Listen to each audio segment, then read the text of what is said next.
असलम गौरी साहब, 15 तारीख तक का वक्त है, 5 दिन अभी बाकी हैं। अभी तक क्या गुफ्तगू शुनीद हुई है, किन मामलात के ऊपर गौर खौज हुआ है और उसका नतीजा क्या निकलता हुआ देख रहे हैं? बहुत शुक्रिया आपका। असल में 15 नहीं 19 है। 19 को हमारा इजलास हो रहा है, 19 और 20 को लाहौर में इंशाल्लाह। उसमें हम सारे मामला 15 को जवाब नहीं देना आप लोगों ने? 19 और 20 को इजलास है हमारा, उस इजलास में सारी चीजें होंगी। दूसरी बात यह कि जो चीजें आपने बताई हैं कि शेख साहब ने कोई बातें ऐसी की हैं, हमें अभी तक उन्होंने बाकायदा आपके जरिए से मुझे पता चला है, लेकिन बाकायदा उनके थ्रू नहीं आई हमें तक। अभी तक तो उन्होंने हमारी सारी बातें मान ली। अलबत्ता ये जरूर था कि इसके बाद हम मीटिंग करेंगे, लेकिन असद कैसर साहब की तो मुल्क से बाहर है, वो डिस्ट्रिक्ट लाए और मीटिंग नहीं हुई, जिसकी वजह से अभी तक मेरे नजदीक तो वो मामला पेंडिंग है। लेकिन ये कि अगर उन्होंने अच्छी बात है, अगर उन्होंने कर दिया है तो बहरहाल हम सारे मामला 19-20 को लाहौर में हमारा इजलास हो रहा है इंशाल्लाह। हम सारी चीजें उसमें अपने जनरल काउंसिल में सब चीज़ों पर डिस्कस करेंगे। लेकिन तशवीशनाक बात यह है कि पीटीआई के अंदर के मामला इस वक्त खुल के बाहर आ गए हैं। ये वो मामला है जिनकी वजह से हम मुहताज थे, हम आगे बढ़ते थे, फिर पीछे हट जाते थे, आगे बढ़ते थे, पीछे हट जाते थे। अब समझ में नहीं आ रही कि सूरत में हम सलमान अकरम राजा साहब की बात सुने या हम बैरिस्टर गौहर साहब की बात सुने, हम असद कैसर साहब की बात सुने या हम किसकी बात सुने या अली अमीन की बात सुने। ये पीटीआई के अंदरूनी अख्तलाफात हमें महसूस उस वक्त भी हो रहे थे, जो हम आगे बढ़ रहे थे स्लो और मैंने एक दफा आपके प्रोग्राम में भी अर्ज किया कि दबे लफ्जों में हमें अंदरूनी खाना के मसाइल का पता था, लेकिन हम उनके घरेलू मसाइल पर बात नहीं करना चाहते थे। लेकिन अब वो चीज़ें सारी आ गई हैं, ओपन हो गई हैं। और फिर इसी में दौरान में ये भी हो रहा है कि वो एस्टेब्लिशमेंट से भी मुज़ाकरात कर रहे हैं और जगहों पर मुज़ाकरात कर रहे हैं। अब ये सारी चीज़ें जब वो कर रहे हैं और तो फिर इत्तेहाद की जरूरत किसको है, क्यों जरूरत है? खान साहब का तो हमारे पास क्लियर मैसेज है। आज तक जितने मैसेज आए, हर मैसेज ने यही कहा है, हर आने वाले ने कहा कि हमें खान साहब का हुक्म है कि मौलाना साहब के साथ चलना है। लेकिन अब ये आगे जो बाहर जो लोग हैं वो क्या चाहते हैं? चलाना तो पार्टी उन्होंने जो बाहर खड़े हुए इस वक्त, अब उनकी क्या सूरत हाल है ये आप और मैं बेहतर समझते हैं। हमारी भी दुआ यही है कि अल्लाह ताला इस मामले को हल करे। और ये 19-20 के ना सिर्फ हमारा इजलास है इसके साथ इसको मशरूत है, बल्कि इनके मामला के साथ भी मशरूत है कि अगर पार्टी की यही हालत है तो हम इस साथ किसके साथ करेंगे। बल्कि मैं तो हैरान हूँ, महबूब खातिक रही और दूसरे हजरात भी आजकल खामोश है 2-3 दिन से। लगता है वो भी उनको भी शायद इससे धक्का पहुंचा है जो एस्टेब्लिशमेंट से मुज़ाकरात हो रहे हैं या किए जा रहे हैं या नहीं हुए, जो भी सूरत हाल है। ये वो ऐसी चीजें मीडिया पे आ गई हैं जिसकी वजह से इस इत्तेहाद को मैं समझता हूँ थोड़ा धक्का पहुंचा है। लेकिन ये हमारी ख्वाहिश जरूर है कि अपोजिशन का इत्तेहाद हो, इसलिए कि अपोजिशन के इत्तेहाद की इस वक्त मुल्क को जरूरत है। हाइब्रिड निज़ाम पूरी तरह बैठता जा रहा है, आपके सामने है।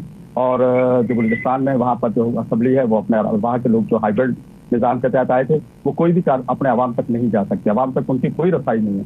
नतीजा गौरी साहब एक तो आपको मैं खबर दे दूं तो 2 से 3 दिन में ये जो इख्तलाफात की हवा है ये निकल जाएगी। मैं आपको ये बड़ी खबर दे देता हूँ।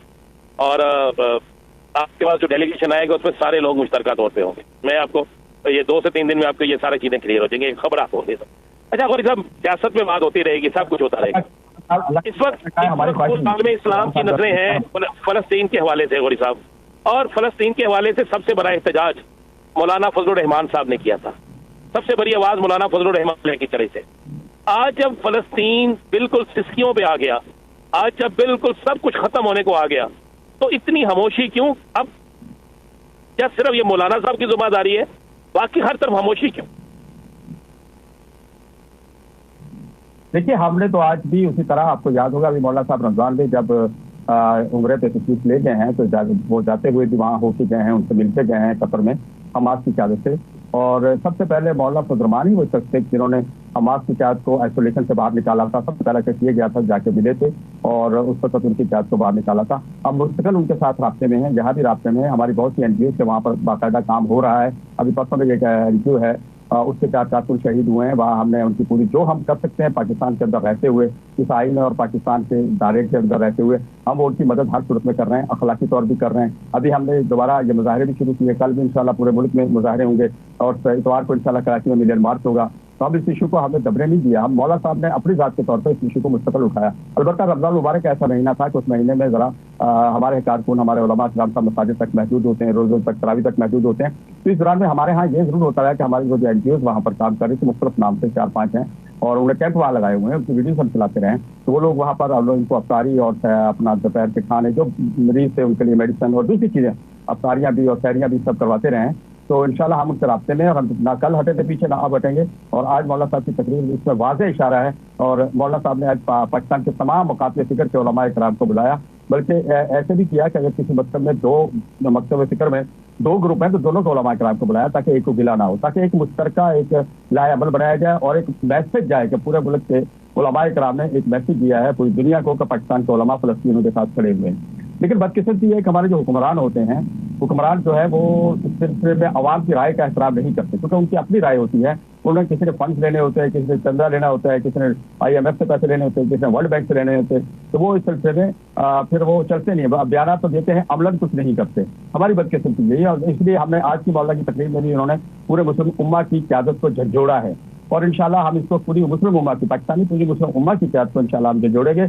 इतवार को इंशाल्लाह कराची में भी हम इस तरह मिलियन मार्च करने जा रहे हैं। और आपको पता होना चाहिए कि हमास के एक रहनुमा मुस्तकिल हमारे साथ राब्ते में नहीं है, पाकिस्तान में जब भी आते हैं मौला से ही मिलते हैं, और हमें मौला साहब के राब्ते में उनको पूरी सूरत बताते भी रहते हैं। इस वक्त असलम गौरी साहब, आप क्या समझते हैं कि ये मुजाहिरे ही खड़े रहने का पैगाम? मैं तो समझता हूँ कि हमारे मुजाहरे इस हद तक नहीं, बल्कि हमारा मसला तो ये है कि हम अपनी हुकूमत को झंझोड़ें, ताकि जो सलामती काउंसिल में या जनरल असम्बली में ये मामला को उठाएं। हमारी हुकूमतें ही उठाएंगी ना, मुस्लिम हुकूमतें जो हैं। और लेकिन ये एक मसला तो हुकूमतों को झंझोड़ना है। ये मुजाहरे जो है हम पूरी मुस्लिम उम्मा की हुकूमतों को जो है वो जोड़ रहे हैं। जब तक ये नहीं हुक्मरान नहीं बोलेंगे तो फिर हम कम से कम यहाँ से हम ये तो नहीं कह सकते कि जाकर फलस्तीन में किसी को कह दें कि ठीक है जहाज लागू हो गया और यहाँ से लोग कैसे जाएंगे। अब अगर कह भी कारकुन जज्बाती है, लेकिन हम अगर कह भी दें लोग चल पड़े पाकिस्तान से, तो रास्ता क्या है, कैसे जाएंगे, क्या सूरत होगी, तो मैं समझता हूँ ये मसाइल बड़े पैदा हो जाएंगे। इसलिए हम उस पाई के अंदर रहते हुए, हमारे यहाँ ऊपर बड़ा दबाव है। हमारे लोग कह रहे हैं कि फतवा जारी करें, उलमा पे दबाव है, मुफ्ती तकी उस्मानी साहब है, मुस्लिम लीग रहमान है, मौलाना साहब है, सब पे दबाव है कि जहाज का फतवा जारी करें। लेकिन जहाज का फतवा तो हमारी तरफ से जारी हो जाएगा, लेकिन हमारे लोग कैसे वहां पहुंचेंगे, लोग कैसे जाएंगे? ये तो हुकूमतों को आगे बढ़ना है, हुकूमतों ने मदद करनी है, हुकूमतों ने अपनी स्ट्रेटेजी बनानी है। वज़ारत खारजा किस काम आएगी, वज़ीर खारजा किस काम आएगा, सब ये काम करेंगे। लेकिन अफसोस की बात है हुकूमतें हमारी सो रही हैं। बल्कि मौलाना साहब सऊदीया गए हैं, वहाँ सऊदीया गवर्नमेंट से ही बात की है, उनके जराये से ही बात की है, और इसलिए वहाँ पर एक इस्लामिक कॉन्फ्रेंस हुई है, उससे ही गए थे, वहाँ भी उन्होंने इस इशू को उठाया है। और अल्हम्दुलिल्लाह हम अपने तौर पर इस इशू को उठा रहे हैं। मैं समझते हैं मुजाहरों से असर पड़ता है, बहुत कुछ पड़ता है, पूरी दुनिया का मीडिया देखकर असर पड़ता है। अच्छा गौरी साहब, ये इंशाल्लाह मुझे यकीन है कि फलस्तीन के मामले में कौम बेदार जरूर होगी, क्योंकि कुछ हाएं और कुछ दुआएं, ये दोनों रंग जरूर आएंगी। गौरी साहब, पाकिस्तान का सियासी मुस्तकबिल आप क्या देख रहे हैं? मियाँ साहब ने 2 दिन पहले बात की कि जनाब वो बलोचिस्तान के मसले पे काम करेंगे, बलोचिस्तान जाएंगे, लेकिन वो बेलारूस चले गए। देखिए, कोशिश तो की जा रही है कि इस जो है हुकूमत को कहीं ना कहीं से थोड़ा बहुत ड्रिप लग जाए, कभी मियाँ साहब की शक्ल में, किसी और शक्ल में। तो लेकिन ये हुकूमत भी अपने पाँव पर खड़ी नहीं हो पा रही। अभी आप कुछ दिन पहले जो बिजली के डिरेक्ट कम करने का ड्रामा रचाया गया है, 7 रुपए कम किए जाए, कुछ सियासी पार्टियों ने क्रेडिट भी लेने की कोशिश की। आज की खबर यह है कि अपना गैस की कंपनियों ने रेट बढ़ाने के लिए ओगरा से कह दिया। अब जब उधर से अगर 7 रुपए दे रहे हो, इधर से 10 रुपए आपसे मुझसे ले रहे हैं, तो फायदा क्या होगा कौम को? तो ये टोपी ड्रामे चलते रहेंगे इसी तरह। और ये हुकूमत इस वक्त इंतहाई तशवीशनाक इसकी हालत है। अंदरूनी खाना इनके ऊपर बहुत दबाव है, इसलिए इन्होंने इतनी बड़ी अपनी काबीना भी बनाई है। इनके इत्तेहादियों का भी बहुत प्रेशर है, ना अपने इत्तेहादियों को मुतमईन कर सकते हैं, ना वो जिनको लाए हैं उनको मुतमईन करने की कोशिश करते हैं। और सूबाई हुकूमतों में भी मसाइल इसी तरह बढ़ते जा रहे हैं। लॉ एंड ऑर्डर की सूरत सिंध में जितनी खराब होती जा रही है, उसके साथ अब कराची में भी सूरत किसी और तरफ जा रही है। तो यहाँ पर सिंध में आपको पता है पानी के मसले पे कितने बड़े बड़े इशू खड़े हो गए हैं। हुकूमत इस वक्त अपनी बका के लड़ाई लड़ रही है यहाँ पर, पीपल्स पार्टी। तो इस तरह के पीछे जो सूरत हाल है, मैं समझता हूँ कि इस वक्त हाइब्रिड निज़ाम बुरी तरह नाकाम हो चुका है। अवामी नुमाइंदों को हुकूमत देनी चाहिए, जो भी मुंतखब होके हैं, चाहे यही आ जाए, हमें कोई इतराज नहीं। लेकिन हमें पता तो होना चाहिए कि अवामी नुमाइंदे आए हैं, वो जो आवाम के अंदर जाएंगे, जब वो जीतेंगे तो आवाम के अंदर जाएंगे, तो ये मसाइल मैं समझता हूँ कभी भी पैदा नहीं होंगे। हमारी फोर्सेस को भी क्यों फ्रंट लाइन पे ला रहे हैं? अवामी नुमाइंदे हैं, खुद जाए, सियासी लोग में जाए, आवाम से जाए, मिले उनसे, उसके सियासी मसाइल सियासी तरीके से हल करें। तो मैं समझता हूँ ये ज्यादती कर रहे हैं हमारे सियासतदान। और सियासतदान से बड़ा हुकूमत के अंदर लोग बैठे हुए हैं। अपोजिशन को मजबूत होना चाहिए। आपने नतीजे के हवाले से बात की, मैं बिल्कुल चाहता हूँ कि अपोजिशन मजबूत होगी तो इंशाल्लाह ये मामला सारे ठीक हो जाएंगे। और अपोजिशन की कमजोरी भी हुकूमत को इस तरह का टफ टाइम नहीं दे पा रही, जिसकी वजह से वो उनके वज़रा और दूसरे लोग हमारा चैनलों पर बैठ के अपोजिशन का मजाक उड़ाते हैं। अच्छा सर, आप क्या समझते हैं, नेक नियति से पाकिस्तान पीपल्स पार्टी जो है वो नहरों की मुखालिफत कर रही? देखिए जी, ये तो अब क्लियर हो चुकी है बात है कि सदर साहब के मशवरे सब कुछ हुआ, वो इजलास से बैठे हुए थे और उनके होते हुए सारा कुछ हुआ है।